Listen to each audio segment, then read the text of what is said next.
criações filosóficas que conhecem os fatos naturalmente sujeitos a leis que podem e devem ser conhecidas por todos, já que a todos interessam, justamente por ser a mediunidade uma herança comum dos seres humanos. Então, eu estou abordando aqui esse aspecto que nós não estamos criando uma mediunidade, né? Não estamos sendo inventado por nós, nem uma opção nossa de que ela exista. Ela existe, né? E é algo natural do ser humano, sempre existiu. Nós estamos tendo a oportunidade, né, de dar esse passo de avanço no nível evolutivo que podemos atingir em estudar, conhecer esse processo psicológico, né, do nosso corpo, né, para que a gente desenvolva a capacidade que temos de entrar em contato com o plano espiritual, que é um ponto fundamental na evolução. Quando nós atingimos essa oportunidade, estamos abrindo esse horizonte de que a humanidade entender que a doutrina espírita se faz necessário, conforme Kardec pretendia, fazer parte de todas as religiões. A ideia é que as religiões adotem esses conteúdos que estão no livro dos Espíritos, né? Livro dos Médiuns. Porque cada grupo tem direito de organizar a religião com o nome e as formas que ele melhor desenvolver. Então, não é um erro ser católico, não é um erro existir as diversas religiões evangélicas, tem o direito. Apenas que a reencarnação não deixa de existir com o fato de existir outras religiões que não ainda colocam esse conhecimento como base de sua prática. E nem mediunidade, né? Não deixa de existir. Então, nós temos essa oportunidade, dentro do nosso ambiente, nosso grupo formado, pelo nosso conhecimento, nosso estudo, de já fazer com que isso faça parte de nossas vidas, né? Esse avanço nós possamos dar juntos. Né? Então, estejam à vontade sempre, né, para que façam comentários e escrevam aí comentários, se for o caso, para que a gente, então, siga adiante com o aprendizado de todos nós, para nós aprendermos juntos. Então, continuando, ao recolher as apreciações generosas e construtivas dos abalizados confrades do país e estrangeiro, que se dignaram opinar a respeito do livro, conforme apareceu na primeira e segunda edições, a partir de 1957, constatamos algumas lacunas que nos apressamos a corrigir na edição subsequente. A vez com que se esgotaram essas edições, demonstrou a aceitação que elas tiveram, e nesta de agora pouco se acrescenta, a não ser o necessário a atualização de outros os assuntos, causa que é sempre útil fazer. Agradecemos o precioso concurso que sempre recebemos de todos os confrades e esperamos que esta modesta obra possa atingir seus objetivos, que são esclarecer doutrinariamente, difundir conhecimentos práticos e tornar-se útil a todos os estudiosos do espiritualismo em geral, independentemente de sectarismos de qualquer natureza. Então, ele editou esse livro aqui e depois fez uns acréscimos, e na segunda edição, então, que aconteceu de editar esse conteúdo que estamos aqui lendo. Nós estamos aí hoje estudando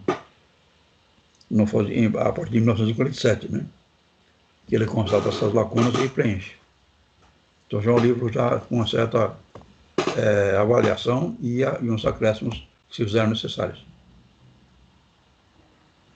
Com essa edição, julgamos ter atingido um ponto estável pertinente, não desejando introduzir mais qualquer acrescentamento futuro, salvo ligeiras atualizações, quando indispensáveis. Então, ele fez aqui em 56. Né? Começando, então, no item 1, definindo conceitos. Então, quiser agora acrescentar alguma coisa, esteja à vontade, né, para somar nossos conhecimentos. Definindo conceitos. 1. Para melhor compreensão do modo por que entendemos e definimos a mediunidade, aqui resumimos os argumentos de alguns capítulos para dizer: à medida que evolui e se moraliza, o indivíduo adquire faculdades psíquicas e aumenta, consequentemente, sua percepção espiritual. A isso denominamos mediunidade natural. Então, ele coloca aqui os tipos de mediunidade. Primeiro a natural, depois, em seguida.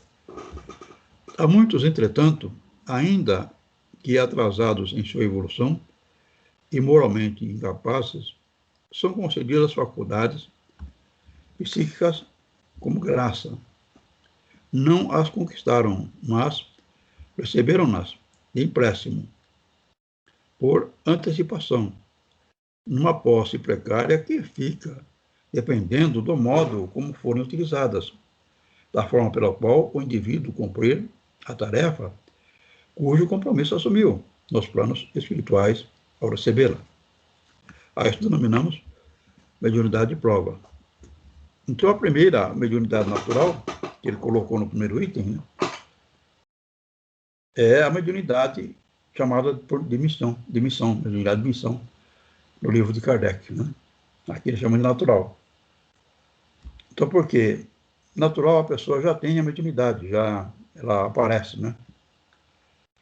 Em vez de ele ir buscar num curso, conhecer e fazer exercício para desenvolver e sabendo como trabalhar com isso, né? Ele tem só aquelas manifestações, aquelas intuições, essa natural ela já vem com uma expressão de prática, de diálogo, de psicofonia, psicografia, enfim, das diversas formas que ela possa se manifestar. Seu Léo. Essa, então, que já se manifesta é a admissão, né? Que a pessoa já vem com a missão de exercer. E essa que a pessoa precisa trabalhar um pouco, precisa identificar de prova.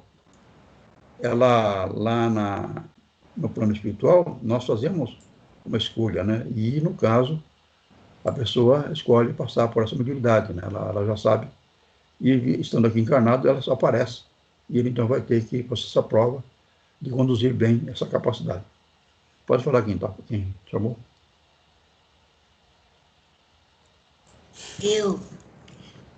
A natural seria do Chico, né? Do Chico Xavier e do Divaldo. É a missão, são missões, né? Missões de largo nível, né? Que eles têm e exerceram muito bem, né? Estão exercendo muito bem. É verdade, né? Então, a primeira situação é ideal a atingir por todos os homens no tempo, e a intuição é a sua forma mais avançada. Permite o conhecimento das coisas e o intercâmbio com as entidades espirituais sem necessidade do trabalho mediúnico obrigatório.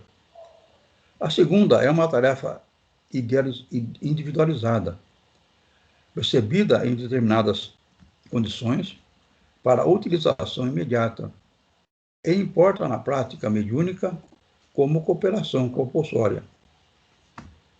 Então, nós temos a mediunidade, essa dimensão, os médiuns já conseguem psicografar livros, psicografar mensagens de parentes, já desenvolve um trabalho amplo, né, como outros médios que existem, né, não no nível de Chico Xavier, evidentemente, de Divaldo, mas de um nível de fazer psicografias nos centros espíritas, né, e sempre trazer resultados de parentes.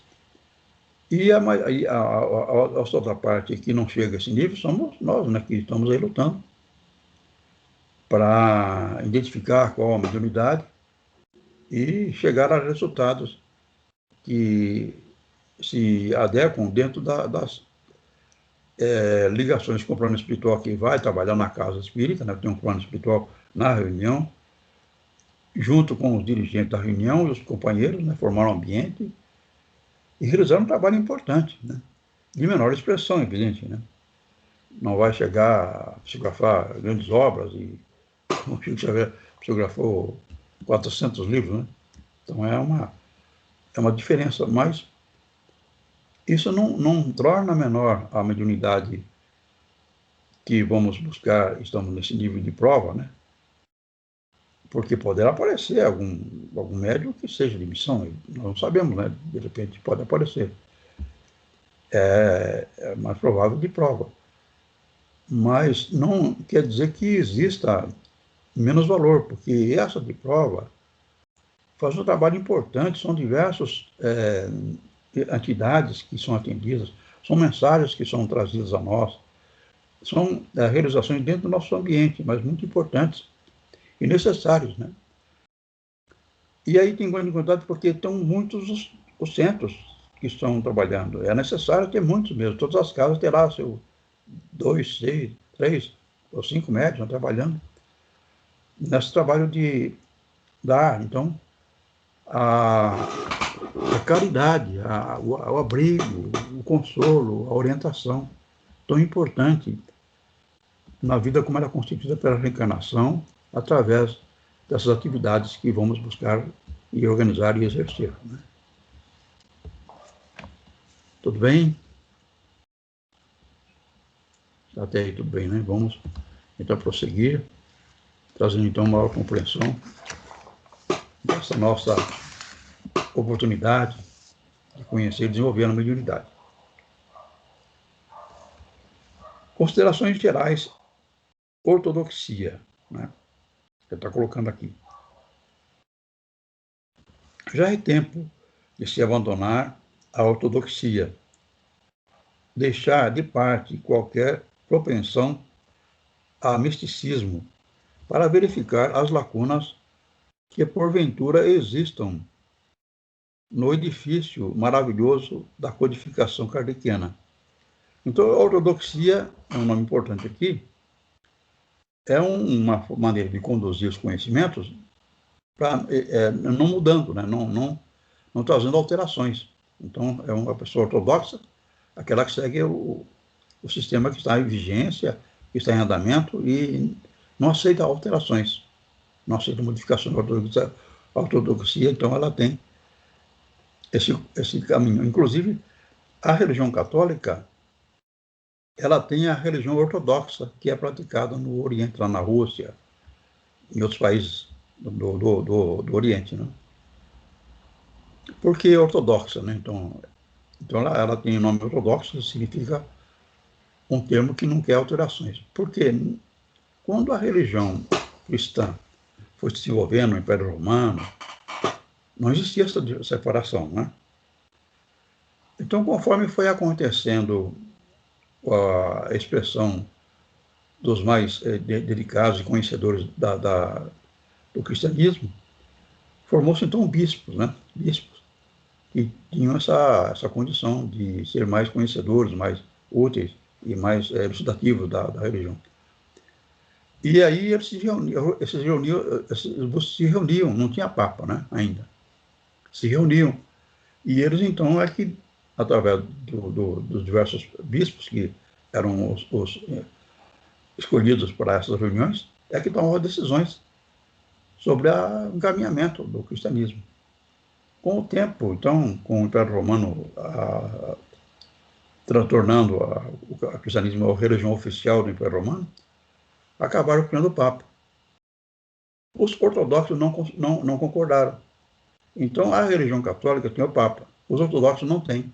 Eles continuam ainda usando o sistema de bispos que se destacam se reunirem para decidir os rumos da religião ortodoxa, né?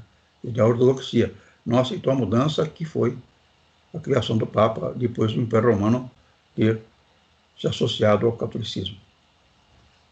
Correto? Tudo bem? E aqui, então, está falando de ortodoxia, né? Que é o sistema que já está em andamento, então, que deve ser e que é seguido, né? Que é de Kardec. Então, continuando. Um século já transcorrido, bem se pode agora, sem embargo, na administração e do respeito que nos inspira a majestade da obra realizada pelo grande missionário, perguntar: está ela completa? Há algum detalhe que, não tendo sido naquela época devidamente explicado, possa ser agora? Alguma coisa a rever ou encarar de forma mais avançada? A primeira resposta é: não há obra completa das realizadas por mão humana, não evolui e toma, dia a dia, aspectos novos. A vida é mudança e seu ritmo se processa no tempo sem limites. Então, está dizendo que as obras têm que modificar, têm que se adaptar, têm que crescer conforme o tempo vai aprendendo a desenvolver novos conhecimentos. E Kardec disse isso, né? Ele falou que o que a ciência modificasse e que fosse contrário ao que ele codificou, a doutrina espírita foi codificada em 5 livros. Se algum item a ciência descobrisse que contrariasse o que estava em qualquer item dos 5 livros de Kardec, então ele deixou escrito para que ficássemos com a ciência. Né? Ficasse com a ciência. Porque a doutrina espírita valoriza enormemente a ciência, coloca a ciência como rumo da nossa vida. Quem começou a desenvolver a ciência de forma aquela até hoje foi Galileu. Né? Então, Galileu, ele percebeu, né, que quando se estabelecia princípios, por exemplo, vamos fazer uma coisa assim, 2 mais 2 é 4, né? Estabeleceu 2 mais 2 é 4. Aí você pega um monte de laranja, faz 2 laranjas mais 2 laranjas, 4. Pega 2 limão, dá 4. Pega 2 livros mais 2 livros, dá 4. Você verifica aquilo se repete milhares de vezes, então é uma lei. Então é a lei da experimentação. A lei que conclui através de mostrar que aquilo se repete, que aquilo funciona daquela forma, através da repetição. Então, a ciência é algo que nós podemos conhecer, uma ciência de contabilidade, uma ciência da astronomia, uma ciência da biologia, da medicina, da doutrina espírita. A doutrina espírita é uma ciência também, né? Então, ele coloca que isso, havendo alguma alteração da ciência que provasse que algum item dos 5 livros que ele deixou estava errado, que fosse alterado essa forma que ele deixou para ficar com a ciência, né? E até hoje, a parapsicologia tem tentado provar que o espiritismo está errado. E o que está acontecendo? Com o tempo, tentando mostrar que o espírito está errado, a parapsicologia foi absorvendo os conhecimentos espíritas. Até hoje não provou nada que tenha nos 5 livros básicos da doutrina espírita que seja errado. Pelo contrário, a parapsicologia vai incorporando os conhecimentos espíritas. Né? Evidente de muita coisa para incorporar ainda. Tá? No começo é lento, mas o que tem acontecido é isso. Né? Alguma colocação, algum comentário? Seja à vontade, estamos aí, né, para aprender, para crescer, valorizando a ciência. Né? Então, a ciência é algo precioso. Claro que tem cientistas que levam a conclusões erradas, né? Muitas conclusões erradas já foram tomadas pela ciência. Mas depois eles reveem, eles verificam que está errado e reveem. Porque a ciência é para fazer o que é certo, o que é correto, o que funciona sempre igual. Né? Alguém poderá pensar, mas a doutrina espírita, então por que não é aceita pela ciência? Porque a doutrina espírita entra na área espiritual. Então o espírito se comunica, o médium aí de vocês se qualifica como psicofonia. Então ele dá comunicação espiritual. ele vai dar sempre essa comunicação? Não, se um dia ele, por exemplo, está muito cansado, ou se alimentou demais, ele não consegue dar comunicação. Então, não acontece exatamente como 2 mais 2 é 4, né? Depende de aspectos espirituais, do comportamento de cada médium que vai participar da reunião, de como ele se preparou, né? Então, é algo mais sutil, mas que a comunicação vai ser dada através do médium psicofônico, isso vai ser dado. Aquele dia poderá estar ruim, mas no dia seguinte ele poderá estar bom e vai ter comunicação.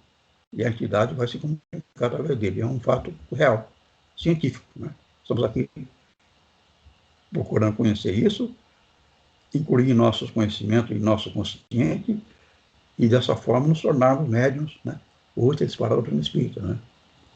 Vamos prestar serviço. Tudo bem? Então, vamos continuar. É preciso dar mais depressa, que esse livro aqui é meio comprido, né? A verdade eterna, revelada em parte por Moisés, Buda, Zoroastro e outros enviados do Cristo planetário, que desceram à Terra em épocas diferentes, exemplificada pelo próprio Mestre, quando viveu entre nós, e sob aspectos mais perfeitos, desenvolvida, enfim, com mais detalhes pelos autorizados mensageiros que editaram a terceira revelação, ainda em curso, sofrerá, ao perpassar dos séculos, com o apuramento espiritual do homem, desdobramentos mais amplos e mais altos. E às demais, a resposta é sim, há detalhes que convém rever ou encarar segundo pontos de vista mais atualizados. Então poderá ter, conforme Kardec falou, poderá ter descoberto a ciência que prova que ele estava errado, né? Até hoje não aconteceu. Quando Kardec desencarnou, houve uma proposta de Camille Flammarion de modificar o espiritismo. Quem mostrou que isso não tinha sentido foi Leon Denis. Leon Denis é um espírita muito importante. Ele foi o livro que ele escreveu na ocasião foi, acho que depois da morte que ele escreveu. Foi o livro que mostrou que não cabia modificação nenhuma na doutrina espírita, né? E então podemos ter, então, conforme Kardec deixou aberta a possibilidade, né?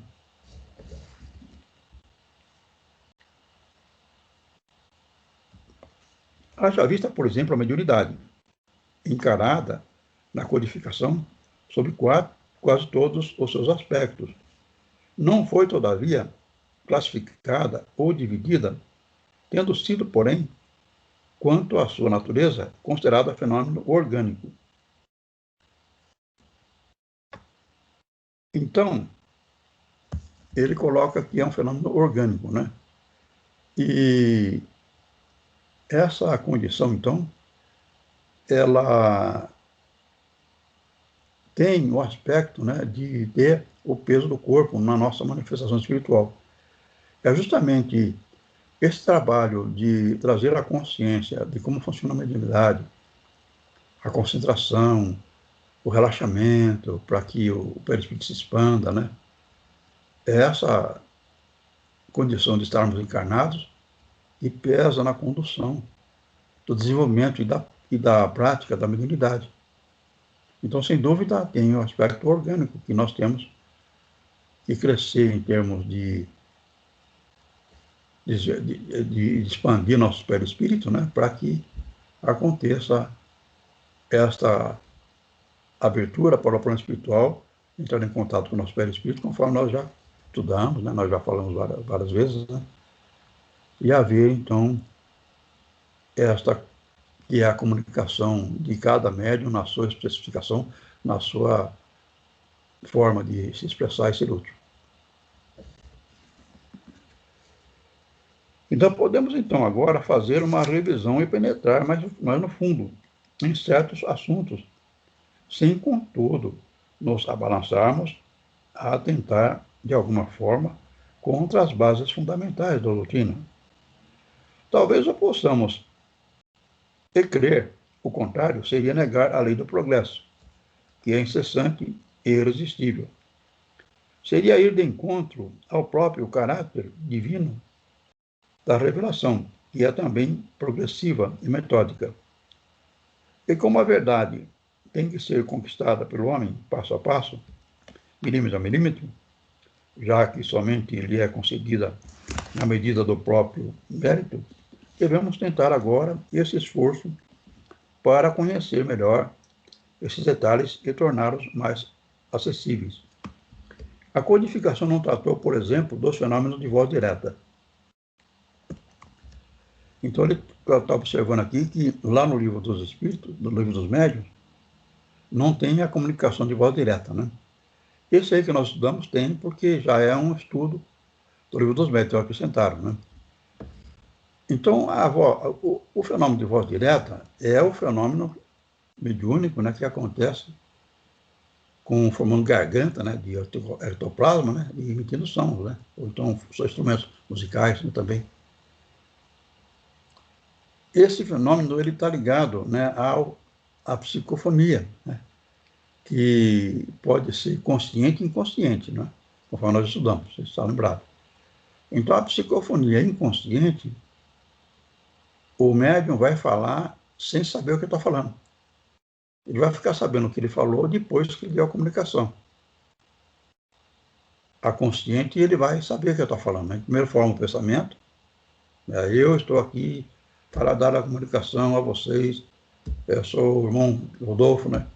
Então ele forma aquele pensamento, depois ele fala. Então, quando ele termina, ele sabe o que ele falou. Então, vocês veem que existe processo, né, de formação de voz. Então, esse processo se junta com a mediunidade de efeitos físicos, que é o ectoplasma, e forma a garganta e vai dar essa comunicação. Então, ela é um processo que foi acrescido com as diversas reuniões, né?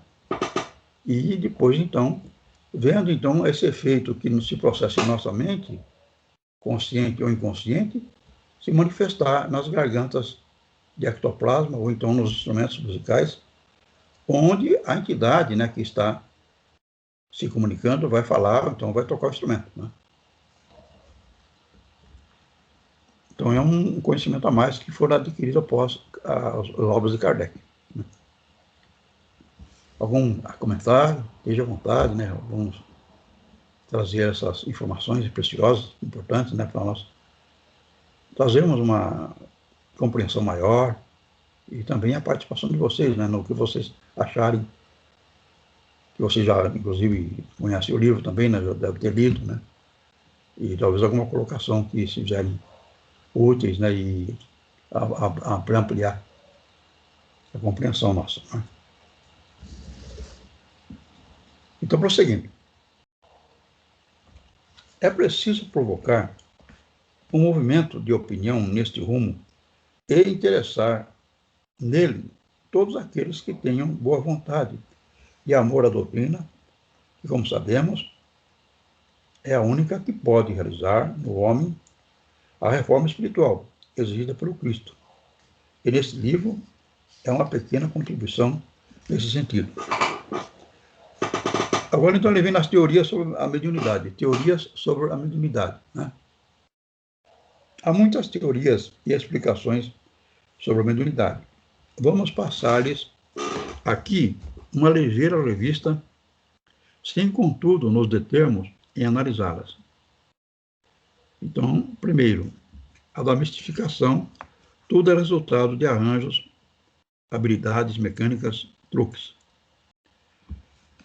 Então, a mistificação fala que tudo é truque, né? Não tem entidade. A da ilusão. Nada há de real, há somente o ilusionismo. Os realizadores e assistentes de trabalhos espirituais ficam alucinados, sugestionados, e por isso veem, sentem e ouvem coisas que não existem. A pessoa fica alucinada e começa a ouvir coisas que não existem, né? A demoníaca. Tudo é obra do demônio, porque nenhuma entidade celeste pode andar pelo espaço em liberdade, falar com os vivos ou fazer-se passar por almas de mortos. Somente o diabo pode, por ser rebelde às leis divinas. Então, aqui uma terceira que até é bastante usada hoje, né? Falam que as comunicações são todas do demônio, né? E que não é possível, né? Nenhuma comunicação de entidade nenhuma, né? E sim só do demônio. Porque há a compreensão nas religiões da vida única, né? Então, o que acontece depois do desencarne das pessoas, da morte das pessoas? Elas vão ficar num lugar, né? Aguardando o final dos tempos, quando vai ter a ressurreição dos corpos, né? E é o julgamento de todos, né? Esse julgamento vai ser no fim dos tempos. Então, não pode estar as entidades se comunicando aí com o Estado. Se todos estão aguardando esse dia, né? Como é que vai se comunicar? Só o demônio poderia se comunicar, né? E aí, então, nós temos essa maneira de entender que está tudo lá esperando o final dos tempos, então ninguém vai se manifestar, uma contradição na doutrina católica. Como é que ela tem os santos, né? Ela tem São João Bosco, Domingos Sávio, São Francisco, São Paulo, né? Como é que tem esses santos? Se todos os mortos vão ficar esperando o final dos tempos, como é que tem esses santos? Nisso, os evangélicos, né, não aceitam essa concessão a São Paulo, a São João, a São Pedro, a São Bosco. Para os evangélicos não tem santo nenhum. Vai ficar todo mundo esperando o final dos tempos. Quando vai ser a ressurreição da carne, aí sim vai ser julgado, né? Então, em relação à Igreja Católica, os evangélicos são mais coerentes com essa forma de ver, né? E por que os católicos têm os santos, né? Nessa situação incoerente. Se vai ficar na Terra até o final dos tempos, para depois sair todo mundo e ser julgado, como é que tem os santos? Porque o catolicismo era reencarnacionista até o ano 530. Foi o imperador Justiniano que acabou com a reencarnação, né? Então ela tinha o começo da verdade, né? Santo Agostinho era reencarnacionista, né? O outro lá, que não me lembro o nome agora, que eram reencarnacionistas. Então ficou esse resquício que são os santos, né? Que permite considerar algum desencarnado, algum morto, né? Capaz de se comunicar.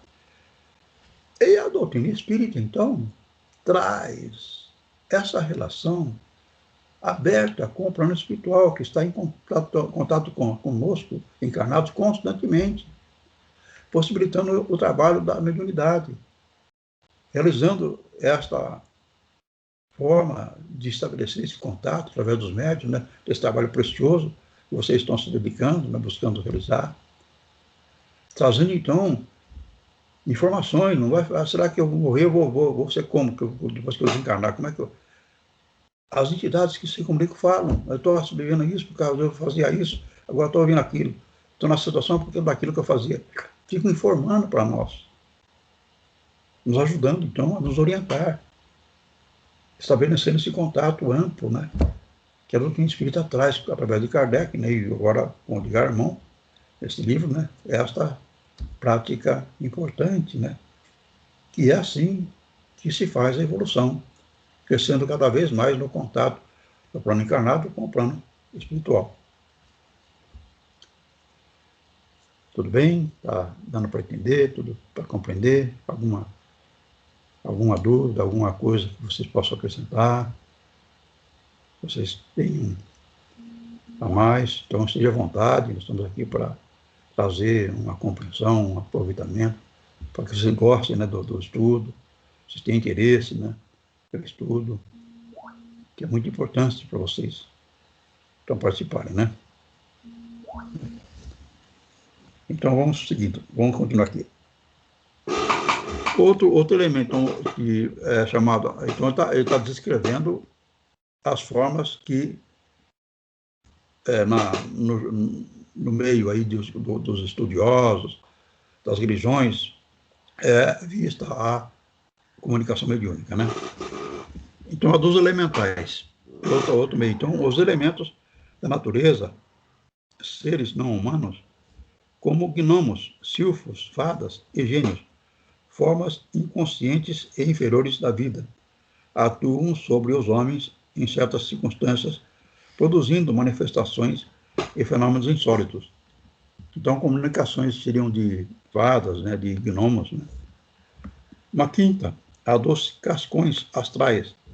As almas dos mortos verdadeiramente não influem sobre os homens, a não ser em casos muito raros, mas seus cascões astrais, que são envoltórios semimaterializados e destinados à decomposição após a morte, como sucede também com o corpo físico, atuam sobre os sensitivos e produzem fenômenos.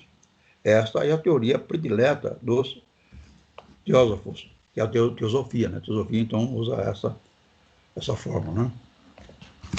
A da loucura. Os médiuns são indivíduos anormais, loucos, mais ou menos pacíficos, e tudo o que dizem e fazem é resultado da sua própria perturbação mental. Estão dizendo que os médiuns são loucos, né? Não dão comunicação espiritual, é a loucura deles. Né? A sétima, a da emoção. Segundo os Swedenborgianos, o mundo espiritual nos rodeia e, sob a ação de uma emoção forte, os sentidos podem adquirir um desenvolvimento anormal que permite ligações com o mundo dos espíritos. Então ele está colocando aqui essa condição normal, mas o Swedenborg ele foi um avanço no conhecimento do plano espiritual. Ele teve uma realização de importe. E essa forma que ele colocou aqui já é um princípio, né, de comunicar a nossa capacidade de expandir espiritualmente, né, nosso perispírito expandir e estabelecer a ligação com o espírito que vem. Então, cria uma área comum que você expandiu o seu perispírito, o espírito encosta o perispírito dele, entra numa área comum e faz a comunicação. Né? A oitava, a do automatismo psicológico. Toda ideia tende a realizar-se e todas as manifestações ditas mediúnicas são simples fenômenos do subconsciente individual. Então, como se já tivesse programado, né? Já está aí o médium chega lá e vai acontecer aquilo lá, mas não tem espírito nenhum. É essa a forma que está no ar aí, digamos, né? Para ele mesmo. A nona, a da força psíquica. Há indivíduos que possuem uma força especial e definida, magnetismo, fluxo nervoso, ou o que quer que seja que produz os fenômenos. Então, vão tentando achar um meio de dizer que aquilo não é espírito. Então, no caso aqui, é o próprio fluido, o próprio magnetismo de algumas pessoas, né, que acaba falando, né, e não tem nem espírito nenhum, é o magnetismo dele que está gerando essa mensagem. Décimo, a de São Martinho, que pode-se chegar pela graça dos próprios méritos e estabelecer ligações com a divindade. A do dom, então a 11ª. Então, a mediunidade é um dom que será derramado sobre uns e outros, segundo a vontade de Deus. Então, é um sentido que essa mediunidade ficaria todas como se fosse a de prova, né? Que é de graça, né? E não tem o que conhecer, porque a pessoa que tem mediunidade de prova poderá desenvolver a de missão, né? Ele poderá exercer tão bem a sua mediunidade, né? Que acaba, então, passando para um nível de missão. Como aconteceu com Paulo de Tarso e os diversos seguidores dele, muitos, hoje, escritores do Livro dos Espíritos, né? Que evoluíram, né, no desenvolvimento da sua elevação de prática dos ensinamentos de Jesus e chegaram, então, a um nível altíssimo, né, de expressão a ponto de trabalharem com Paulo, né, e Paulo, então, dizer, né, que não sou mais eu que vivo, e sim é Cristo que vive em mim, né, chegando a esse nível evolutivo. E então o médium de prova poderá evoluir e chegar a essa condição. de médium de missão.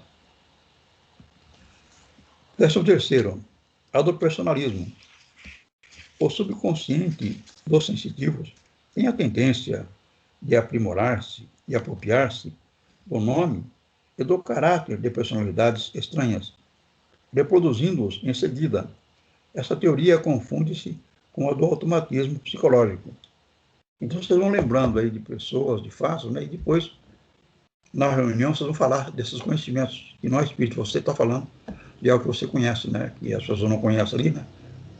Ou estranhar, você conhece. Então, está dizendo que seria aí essa forma da comunicação mediúnica.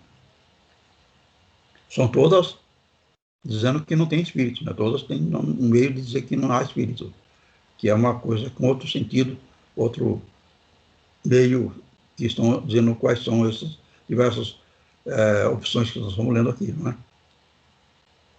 Então, um pouco de água.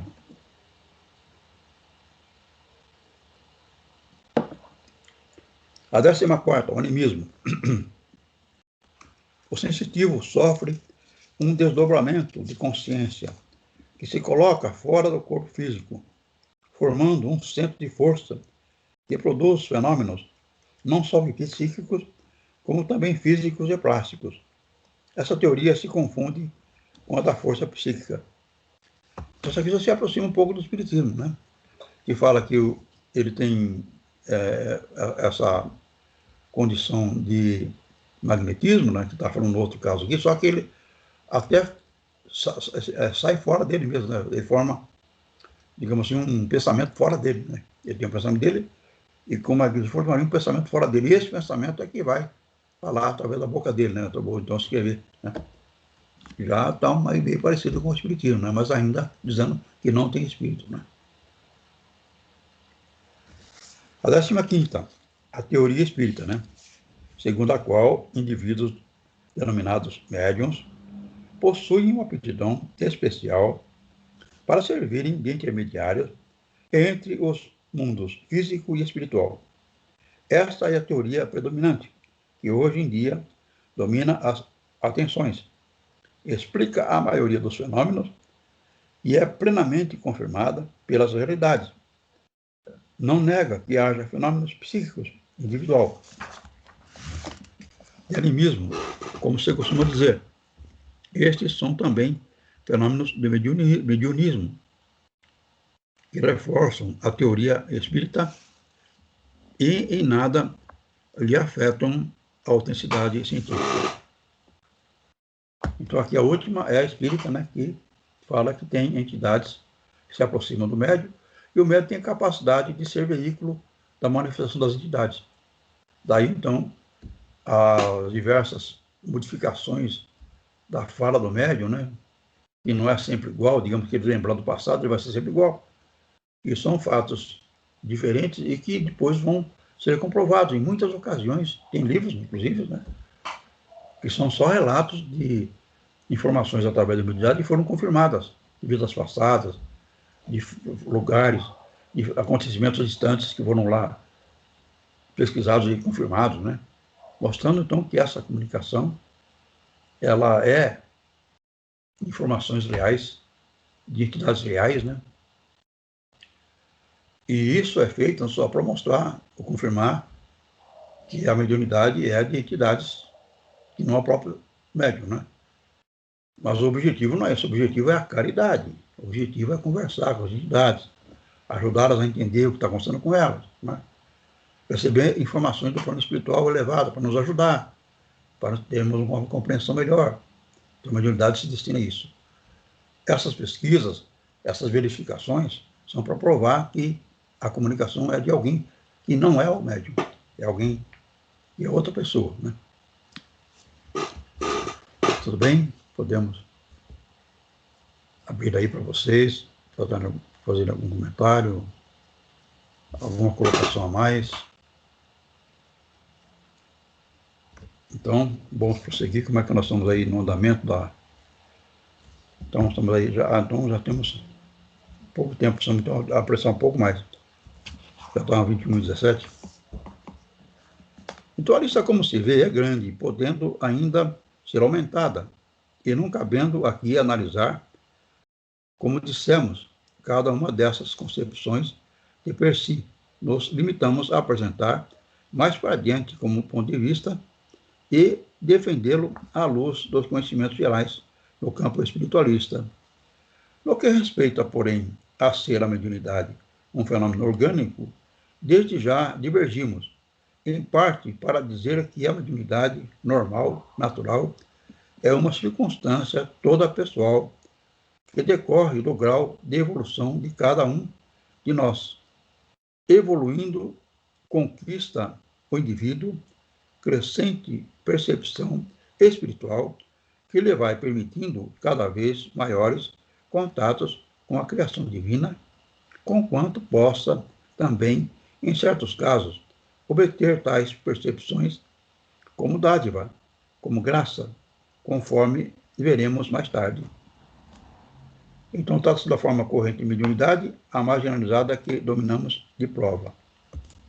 Então, ele está dizendo aqui que a mediunidade ele está dizendo que é só espiritual, né? E, de fato, ela é espiritual, ela tem o corpo físico como o meio de se manifestar. Porque o médium chega, senta lá na reunião, ele não deixa o corpo dele lá fora, né? Não tem como. O corpo dele é parte da vida dele, né? Então ele vem, o corpo dele está ali. Vai ser justamente a capacidade espiritual que nós estamos estudando, conhecendo, né? E através, então, das reuniões presenciais, fazer exercício para que a gente se desprenda do corpo físico. E isso é difícil, né? O corpo é uma limitação, né? Conforme, então, consegue com o tempo, exercitando, vai conseguindo, então, se expandir. É um trabalho que poucos conseguem, né? E ao longo do tempo vai outros conseguindo. Então, é um trabalho que uns demoram mais, menos, mas é através de concentrar-se e expandir, apesar do corpo físico trazer esse obstáculo, né? É um obstáculo a vencer, né? Então, a comunicação é espiritual, mas tem o corpo físico como essa condição que temos que expandir além dele, né? É esse exercício que dá. Qualquer das comunicações mediúnicas requer este fato, essa capacidade, né? Alguma colocação, alguma... Nós temos aí um plano, né, de ter 3 capítulos para estudar hoje, né? Estudamos só um até agora. Então, precisa que a gente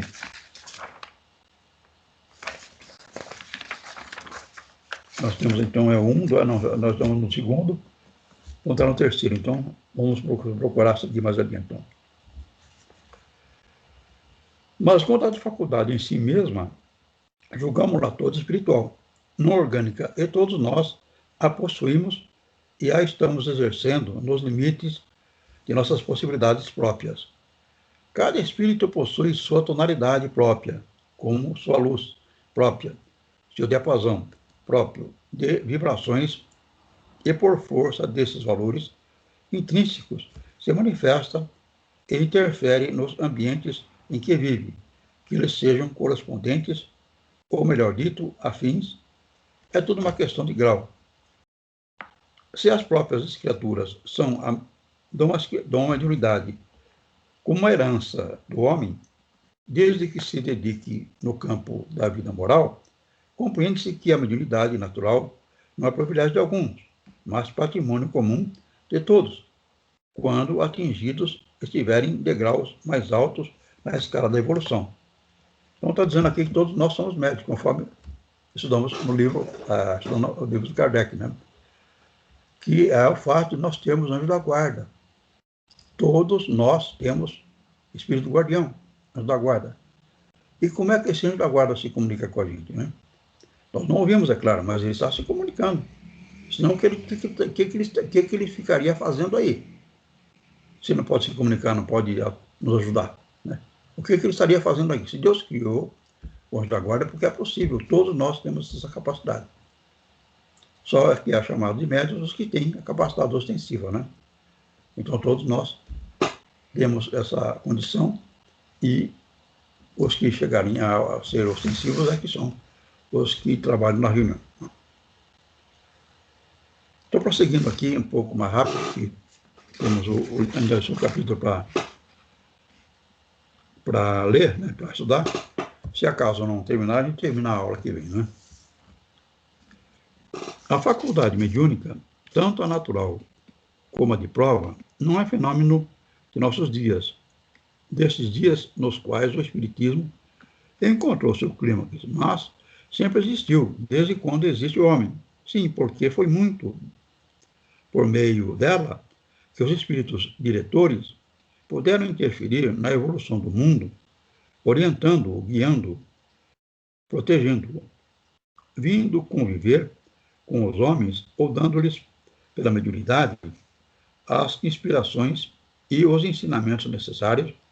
Foram sempre eles, esses guias devotados e solícitos, elementos decisivos dessa evolução. É coisa notável, quando a mediunidade e a faculdade quase não se modificou, desde milênios, manteve quase os mesmos aspectos, pouco variaram os fenômenos e as manifestações, o que prova ser lenta a ascensão espiritual do homem nesse terreno. Então nós temos a mediunidade, ela sempre existiu, né, porque não foi criada pelo Espiritismo, mas a organização da reunião mediúnica, manter silêncio, se concentrar, formar grupos que reconhecem o plano espiritual, dar ambiência para formar um grupo de espíritos que trabalham na reunião, foi o Espiritismo que estabeleceu, né? A mediunidade tinha reuniões, mas não tinha essa precisão e essa abertura que qualquer cidade, e na mesma cidade, várias casas se organizam, porque está nos livros de Kardec, no livro dos médiuns, né? Como se organizar e o que ter como objetivo para essa realização. Se é verdade que antigamente o assunto não era bem conhecido, e muito menos generalizado, nem por isso deixou de ser admitido, estudado e utilizado, em benefício individual e coletivo.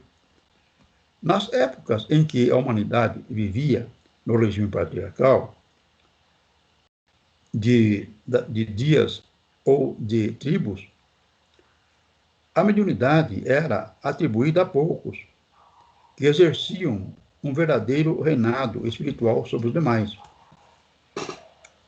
Passou depois para os círculos fechados dos colégios sacerdotais, criando-se castas privilegiadas de inspirados. Por fim, foi se difundindo entre o povo, dando nascimento aos videntes, profetas, adivinhos e pitonisas, que passaram, por sua vez, a exercer inegável influência nos meios que atuavam. Então, a mediunidade tinha várias formas de se manifestar. A mais famosa são as pitonisas, né?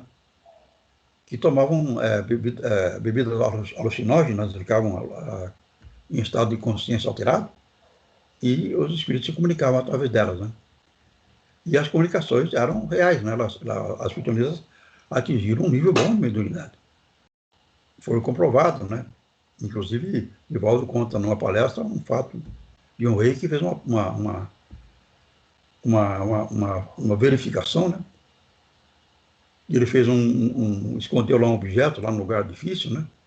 E mandou os intelectuais dele, né, irem nos diversos países onde tinha essas experiências. E um deles foi à Grécia, né, falar com as pitonisas. Só as pitonisas que acertaram o que ele tinha feito, né, mostrando que tinha conhecimento espiritual do que ele tinha feito, né. Nenhum outro enviado trouxe informação correta. Então, se é verdade, eu já li essa parte aqui, na Índia, como na Pérsia, no Egito, Grécia ou Roma, sempre foi utilizada como fonte de poder e de dominação, e tão preciosa que originou as circunstâncias de somente ser conhecida por meio de iniciação a poucos indivíduos, de determinadas seitas e fraternidades, E ainda hoje verificamos a existência dessas seitas e fraternidades que prometem a iniciação sob as mais rigorosas condições de mistério e formalismo, se bem que com medíocres resultados, como é natural. Somente após o advento do Espiritismo, as práticas mediúnicas se popularizaram e foram postas ao alcance de todos, sem restrições e sem segredos. Então elas tinham resultados medíocres, simples, né? Só que a doutrina espírita aqui se tornou mais eficiente, porque permite que cada centro espírita que se organiza consiga resultados expressivos, assim como vocês vão conseguir, né? Quando tiver a reunião presencial, tem os conhecimentos, vocês vão conseguir fazer o exercício, e estamos aguardando, infelizmente, estamos aí com essa condição de estarmos na pandemia, né? E temos que compreender isso, né? Não tem como a gente fazer essa reunião, né? Seria algo que impensado, né? A proximidade, mas vamos conseguir. E essa, então, condição que os diversos povos realizaram, né? Mas não foi como na doutrina espírita, não foi com essa eficiência. Os hindus chegaram a níveis altíssimos de conhecimento do Pai Espírito, dos 7 corpos nossos, né? E, no entanto, eles acreditam na transmigração, acham que eles vão reencarnar como vaca, como animal, né? E isso, então, limita o avanço do conhecimento dos hindus. E, além disso, eles têm um conceito profundo de não se apegar à riqueza, não se apegar aos bens materiais. Então, aquela condição de pobreza que existe lá, aquela não tem carro, não tem casas bem feitas, né? Só alguns casos, a maioria vive em condições muito simples, né? É fruto dessa maneira de eles pensarem, né? Isso possibilitou, então, esse conhecimento profundo do perispírito e dos corpos, né? Inclusive, condições que eles desenvolvem, né? Como ficar um chinês hoje que pratica o budismo, né? Ele fica num lugar gelado e deixa a neve cair no corpo dele, e ela vai derretendo. Ele gera um calor, né, que não sente frio e derrete a neve, né? Ou então os faquires, né, que ficam em cima de pregos, né, sem comer, né? Eu vi um em São Paulo quando eu morava lá, né? Mas sem aparecer como resultado da organização, porque eles não querem se ligar à matéria, né? Eles têm esse conceito profundo como civilização que professa essa maneira de pensar, né? Então, seguindo aqui, então alguma coisa a acrescentar, algo a colocar, esteja à vontade, né? Vou procurar ir mais devagar, porque já está aqui mais adiantado, né? Para nós fecharmos a nossa aula de hoje, né? Tem bastante assunto aí. Vamos então prosseguir. A começar de Homero, o poeta lendário da Grécia Antiga, que a mediunidade se referia indiretamente ao narrar os episódios heróicos da vida de Ulisses. Podemos ver que muitos outros, como, por exemplo, Sócrates, que possuía o que chamava de demônios familiares, Pitágoras, que era visitado pelos deuses, Apolônio de Tiana, médium extraordinário de evidência e levitação, Simão de Samaria, contemporâneo dos apóstolos, todos exerciam, mais ou menos publicamente, a mediunidade.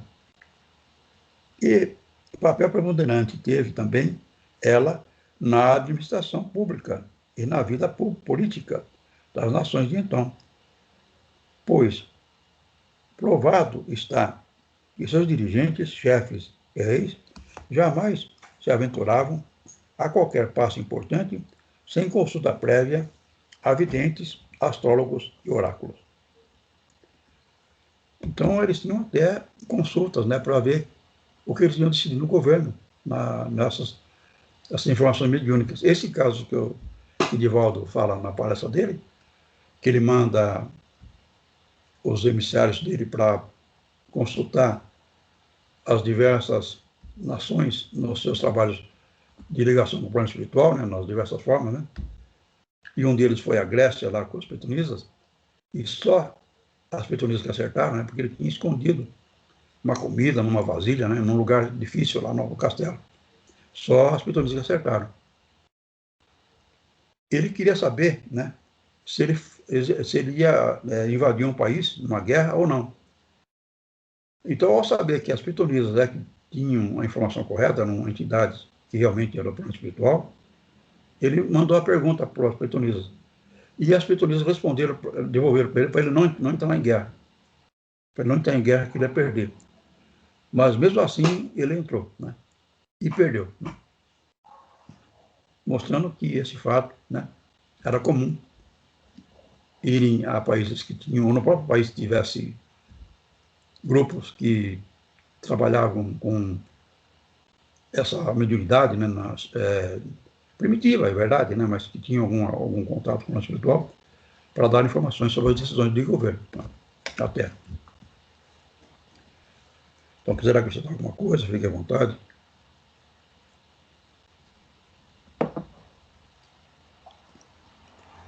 E na própria Roma imperial, apesar de sua visceral amoralidade, os césares não dispensavam essa consulta e submetiam-se de bom grado às inspirações e aos conselhos dos deuses. Ora, nós sabemos hoje o papel sobrelevante que os espíritos do Senhor desempenharam no plano da vida material e no fenomenismo cósmico, e compreendemos que eram então chamados demônios, deuses e gênios, essas entidades operosas e nem sempre benéficas, que agiam como sempre agem, porque detrás de todos os fenômenos naturais e sociais. É por isso tão positiva e evidente a antiguidade das manifestações espíritas, que nos abalançamos a dizer que esta é justamente uma das maiores provas de ser a doutrina espírita realidade de todos os tempos, base fundamental de todas as religiões, malgrado as restrições que a deturparam, né? Então, a doutrina espírita no sentido de práticas sem a organização da reunião mediúnica, da informação de que Cristo veio para elucidar a humanidade, de Cristo é o grande Espírito, né? Doutrina espírita conservada a condição dos países anteriores ao aparecimento de Jesus, que inclusive Sócrates foi um avanço na filosofia. A filosofia é dividida em pré-socrática e pós-socrática, né? Então, esses enviados de Jesus são elementos que vão dando condições para que nós vamos avançando na condição de espíritos capazes de realizar o bem, de realizar a destinação que é de angelitude. Nós somos criados para a angelitude, para nos tornarmos anjos, tornarmos seres evoluídos, superiores. E as informações vêm, então, através de seus enviados, cada vez acrescentando mais, e a doutrina espírita, então, traz essa informação de como organizar uma reunião mediúnica, como estabelecer o contato com o plano espiritual, dando esse avanço importante que era usado de forma ainda primitiva até lá, né? Então, prosseguindo, na China, por exemplo, há 3.000 anos antes de Cristo, o espiritismo era praticado. Uma prancheta era usada nas cerimônias mortuárias para receber as palavras do morto, dirigidas a seus descendentes. O culto dos antepassados é fundamental na China, Japão e outros países orientais. Então, lá na China tinha esse costume. Então, havia o enterro, né, do morto, usava uma prancheta para que o morto comunicasse, né? Mas isso não é uma reunião mediúnica, né? Não é uma reunião numa sala com condições de silêncio, a luz branda, o conhecimento de todos que estão ali participando, né? Então, é uma forma primitiva ainda, que sempre existiu, porque o plano espiritual sempre existiu, né? Não foi criado pelo Espiritismo. Então, havia essas formas ainda primárias, né? Desse contato com o plano espiritual.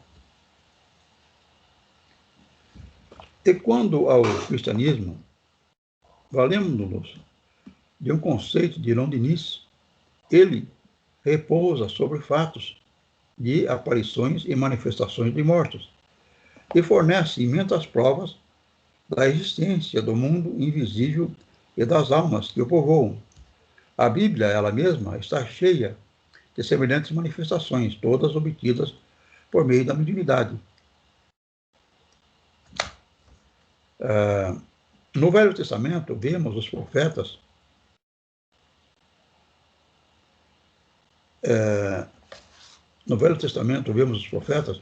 videntes e audientes inspirados que transmitem ao povo a vontade dos guias e de todas as formas de mediunidade.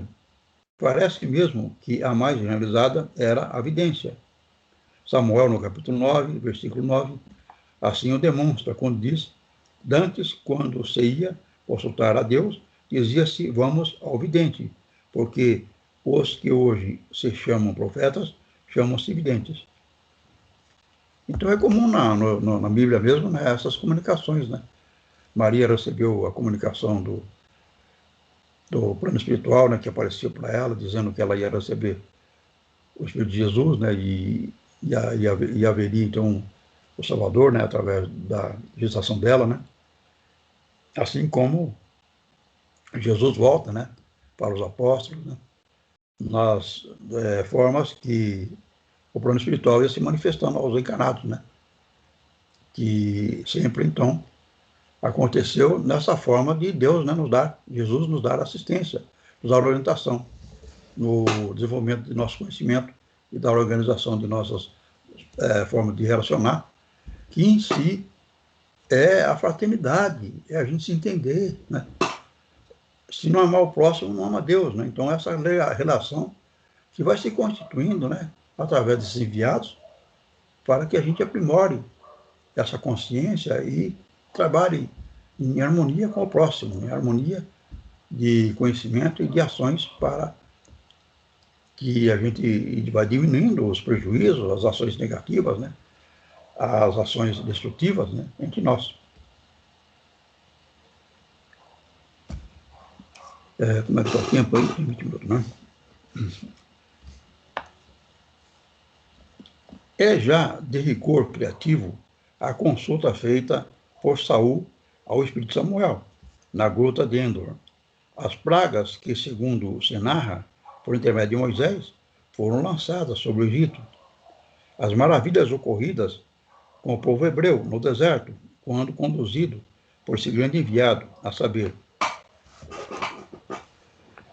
a labareda de fogo que marchava à frente dos retirantes, o maná que os alimentava, as fontes que jorravam, recebimento do decálogo, etc.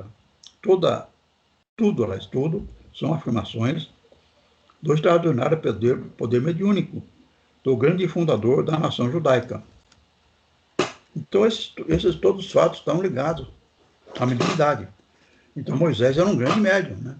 Tinha condições de realização, não só de informações do plano espiritual, que dirigia as suas ações para o povo hebreu, como o ectoplasma, né, que ele emanava, né, através dessas pragas que ele desempenhou lá na saída do povo hebreu do Egito. Inclusive, uma delas foi de morrer os primogênitos dos egípcios, né? E foi a 10ª praga que levou, então, os egípcios concordarem com eles ir embora, né? Se você arrepender, ele sai de atrás, porque a história não quando ele abre o mar, né, passa. E lá no mar que eles passaram, né, fazendo com os escafandistas aprofundando mais, eles encontram lá as bigas que foram cobertas pela água, né, dos egípcios, né, que depois os romanos passaram a usar, também, copiaram dos egípcios, né, e passaram a usar também aquelas bigas que levou os egípcios a perseguirem os hebreus para que eles não deixassem ser escravos dos egípcios, né, que estavam se afastando depois de todas as pragas que Moisés, na sua mediunidade, desenvolveu. Né? Então, alguma coisa mais, alguma coisa que não ficou clara, seja à vontade, e vamos prosseguir, então, para nós conseguirmos nossa missão, nosso dever. Né? E como é notável de se observar que nos remotos tempos do Velho Testamento, os fenômenos em si mesmos, em quase nada diferiam, como dissemos, dos atualmente observados por nós.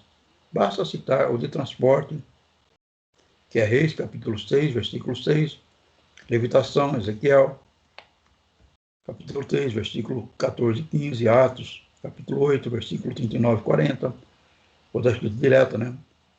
Que é os 10 mandamentos, né? Ele escreveu os 10 mandamentos naquelas tábuas de pedra, né? E depois trouxe os 10 mandamentos escritos na pedra. Né? Então, esses aqui são fatos que vocês podem olhar na Bíblia, né? Que vão saber quais são esses fatos, estão descritos no capítulo e no versículo. E tão semelhantes eram as práticas antigas com as atuais que até mesmo a música era empregada para a formação do ambiente. De fato, vemos os profetas Eliseu reclamavam um tangedor arpista para profetizar, segundo Reis. É muito vulgar a citação da passagem em que Davi acalma e afasta os espíritos obsessores de Saul, tangendo sua harpa, né? Então a música ela acalma, né? Então é usada sempre, e naquele tempo era usado. Isso não significa que na reunião mediúnica a gente fique tocando música, né? A gente toca a música até se iniciar a reunião. Depois que iniciou, há silêncio, né? Para que haja as comunicações, porque às vezes as comunicações são muito baixas, né? Não dá para ouvir muito bem. Então precisa haver muito silêncio para que haja aproveitamento maior das comunicações. Então, completando aqui, nós temos a obscuridade era também, em muitos casos, exigida de Salomão no ato de consagrar o templo e edificá-la. Declarou significativamente: o Senhor tem dito que habitaria nas trevas, segundo as Epístolas de Coríntios. No Novo Testamento, desde antes do nascimento, as provas são ainda mais contundentes e notáveis.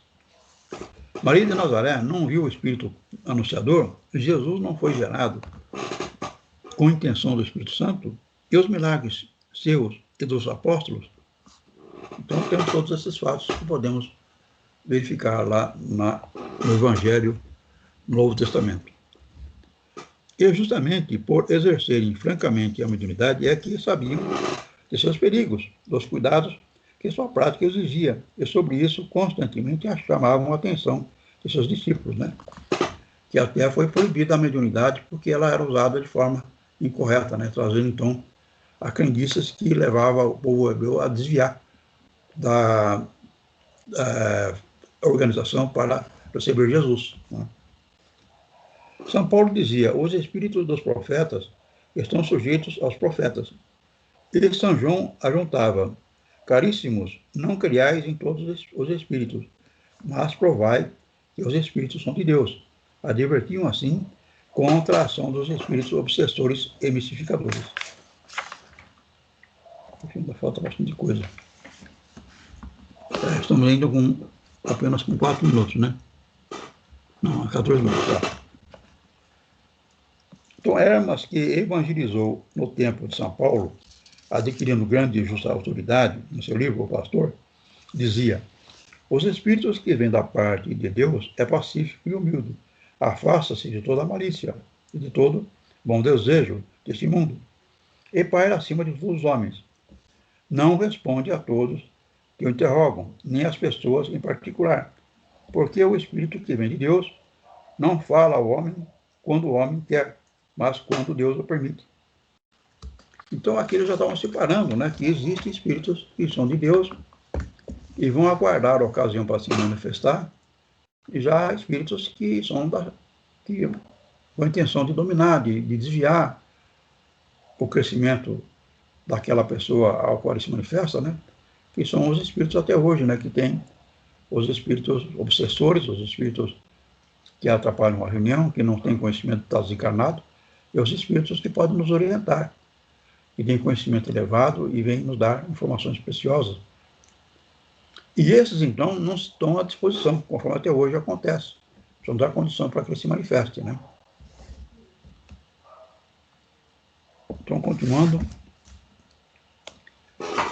essas manifestações de mediunidade pública continuaram a ser até quando foi possível, porque à medida que o cristianismo foi se transformando em religião oficial, foi perdendo sua espiritualidade e ganhando caráter mundano.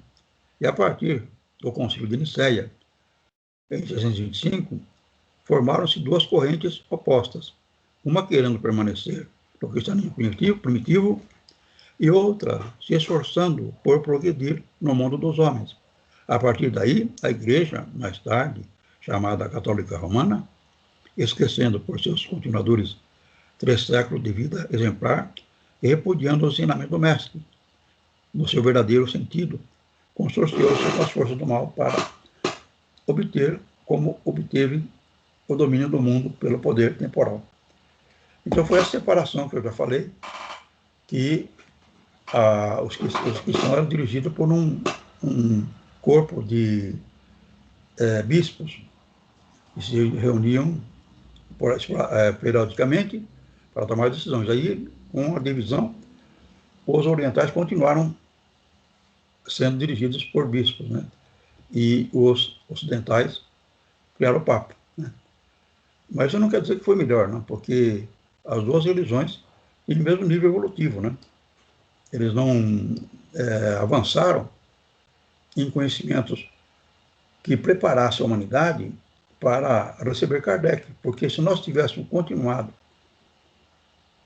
acreditando na reencarnação, o catolicismo não tivesse tirado esse, que é a base da justiça divina, a humanidade estaria muito mais bem preparada para receber Kardec, né? Ele viria de qualquer forma. No entanto, como houve essa mudança, eliminaram a reencarnação, também os orientais não acreditam na reencarnação, ela não preparou a humanidade para esse fato que foi o Consolador, que chegou através de Kardec. Então, estamos aí adiantando um pouco, né, 10 minutos, né, para completar aqui a nossa lição do dia de hoje, mas fique à vontade, se quiserem acrescentar alguma coisa, nós paramos aí para refletir e ver a colocação que vocês quiserem fazer, não é? O importante é o aproveitamento de vocês, né? Então, prosseguindo, apesar dos testemunhos e dos protestos apresentados sincera e honestamente por vários de seus próprios luminares, como São Gregório,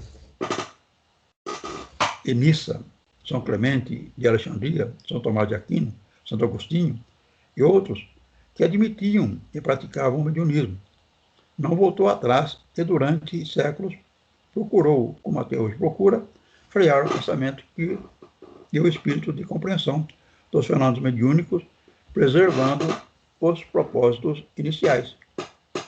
Então, que Santo Agostinho, Santo Tomás de Aquino, São Clemente e Alexandria, eles eram que avançavam em saber como é que era a reencarnação, como é que era a nossa ligação com o plano espiritual. Porque até 530, conforme eu já falei anteriormente, o catolicismo era reencarnacionista. Então, eles até tinham comunicação mediúnica. Não era igual a doutrina espírita, que era organizada, mas havia comunicações. Porque o fato de existir plano espiritual é ligado à reencarnação. Se não tiver reencarnação, não tem o plano espiritual. que é o caso dos evangélicos e dos católicos, né? Então ele fala que é o demônio que se comunica, que é o Espírito Santo que se comunica, porque eles não entendem que possa haver entidades aí nos acompanhando, que vá à reunião, eles não entendem porque está esperando o final dos tempos. Então não tem entidade nenhuma para eles, né? Com a reencarnação, cria o conhecimento, a consciência que existem espíritos que somos nós que desencarnamos e continuamos igual, não modificamos nada, né? E ficamos então no plano espiritual. E tem esse contato, então, que vai acontecer na reunião mediúnica. E Santo Agostinho, São Clemente, São Tomás de Aquino, né, como eram reencarnacionistas até 530, já estavam desenvolvendo conceitos, já tinham uma certa prática, né? Como foi proibido em 530, aí parou. Não podia mais falar em reencarnação, não podia mais falar em comunicação mediúnica.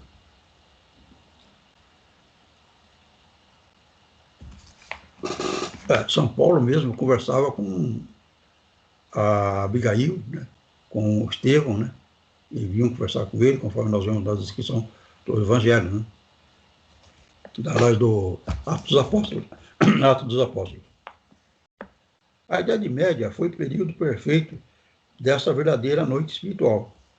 Como consequência dessa situação de terror oficializado, os ciclos que cultivavam a espiritualidade pura foram se fechando, se restringindo, desaparecendo, e a palavra da verdade somente podia ser transmitida em segredo, de boca para ouvido. Então a Idade Média se formou a partir dessa proibição da reencarnação. Então a reencarnação foi proibida no catolicismo no ano 530, né? Vamos supor 500.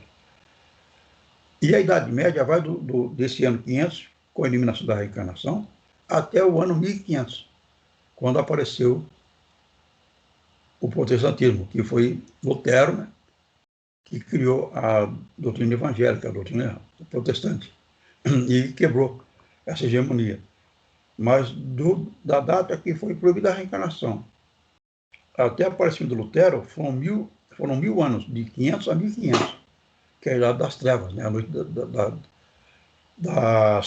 da Inquisição, das Cruzadas, né, com morte, execução, processos, né, que impedia o crescimento da doutrina e o crescimento das pessoas no conhecimento da doutrina que se processavam, né.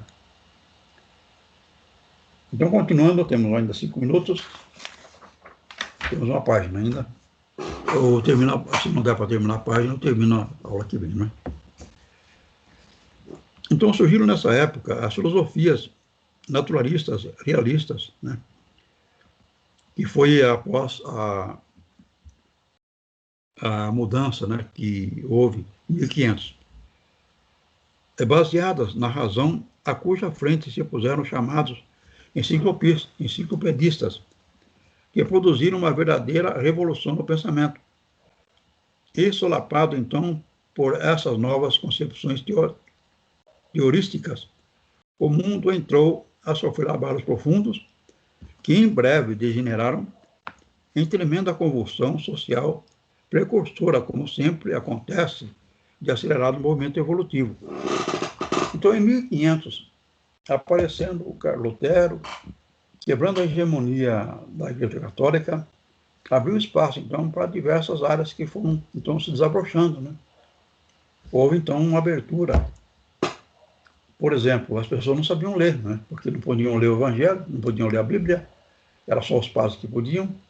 Com o aparecimento de Lutero, houve o trabalho de ensinar as pessoas a ler, para lerem o Novo Testamento.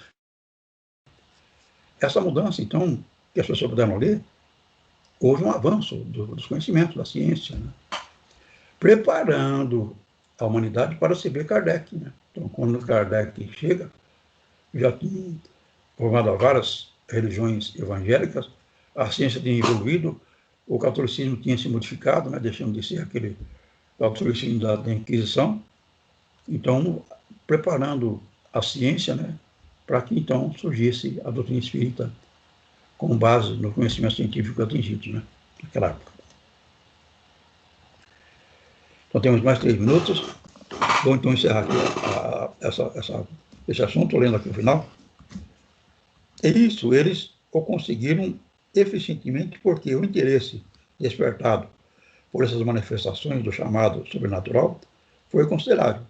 Todas as classes intelectuais se movimentaram e a sábios de indiscutível autoridade foi cometida a incumbência de examinar o assunto à luz da ciência contemporânea. E então, para facilitar esse exame, os espíritos diretores determinaram o aparecimento de médiuns de ampla capacidade, com que visavam também concorrer para que tais trabalhos resultassem concludentes e categóricos. Então foi assim a missão de Kardec, o codificador, e dos notáveis espíritos, Coker, Duprel, Lombroso, Mayer. Então, naquela época que a doutrina espírita estava destinada a aparecer, apareceram vários médiuns, né, que são as mesas girantes, né, que eram médiuns de efeitos físicos. Soltava aqui pelo ectoplasma, os espíritos trabalhavam com ectoplasma e movimentavam as mesas, né. Eles falavam para a mesa, sobe, ela subia, desce, ela descia, falava para a mesa girar, ela girava, falava para a mesa, ia lá naquele canto, ela ia, né. Então, mostrando que a mesa atendia uma inteligência, uma vontade, né. Bate aí no chão, ela batia, né. Então, aí despertou que havia alguma coisa mais que Kardec, então, pesquisou e, através dessa pesquisa, criou os livros que são hoje estudados por nós, os 5 livros básicos, e agora com o Edgar Armand, dando mais esse acréscimo no conhecimento da mediunidade, da doutrina espírita, desse nosso objetivo, né. Então, aqui concluímos os 3 capítulos, que ficou uma partinha aqui, eu leio na aula que vem, né, o último texto aqui, para que a gente, então, prossiga de forma a se adaptar, né?